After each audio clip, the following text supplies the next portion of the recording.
C'est une histoire vraie qui va tous vous toucher. Je m'appelle Justine, j'ai 38 ans et je suis une enseignante de primaire. Aujourd'hui, je vais partager avec vous mon histoire. C'était un soir que je n'oublierai jamais. Après le dîner, mon mari et moi étions assis au salon. Chacun de nous était occupé à faire ce qu'il voulait. Moi, je corrigeais un exercice de production, alors que lui, il jouait sur son smartphone. Quand tout à coup, mes larmes ont commencé à couler sur mes joues silencieusement. Mon mari a ressenti ma tristesse. Il a remarqué que quelque chose n'allait pas et m'a demandé pourquoi je pleurais.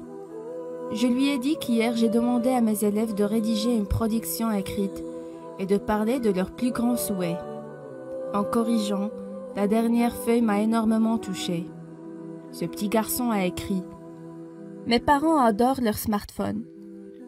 Ils en prennent bien soin alors que des fois, ils m'oublient carrément. Quand mon père rentre à la maison, il dit qu'il est très fatigué. Pourtant, il a toujours le temps pour son smartphone et pas pour moi. Même quand ils sont vraiment occupés à faire quelque chose d'important et que leur téléphone sonne soudainement, ils courent vite pour répondre. Mais quand c'est moi qui leur demande quelque chose, ils m'ignorent complètement, et ce, même quand je pleure.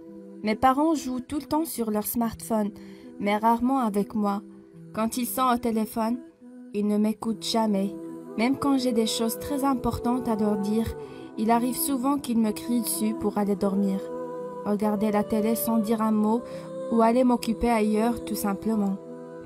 Alors, c'est pour cette raison que mon plus grand souhait est de devenir un jour un smartphone. Comme ça, mes parents pourront enfin m'aimer pour toujours. Prendre soin de moi, faire attention à moi et m'amener avec eux n'importe où ils vont. Devenir smartphone est mon plus grand rêve, car j'aime trop mes parents.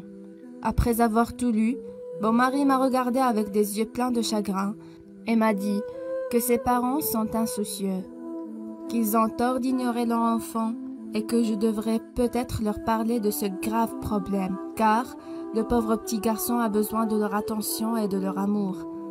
Puis il m'a demandé si je connaissais les parents de cet élève. Je lui ai dit que oui, je les connais très bien, car c'est notre fils qui a écrit ça. Mon mari était choqué. Je sais qu'il n'a jamais fait attention à ce détail, et moi non plus d'ailleurs. Ce fut notre plus grande erreur.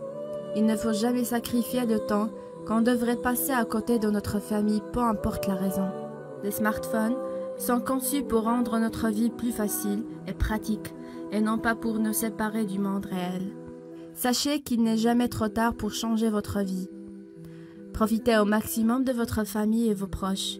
Parlez à vos enfants et apprenez à mieux les connaître. Soyez sociables et faites-vous des amis. Découvrez de nouveaux horizons et ne perdez pas votre temps accroupi devant vos ordinateurs, car un jour, il serait trop tard de changer quoi que ce soit. Si vous avez aimé l'histoire, n'oubliez pas de partager avec vos bien-aimés.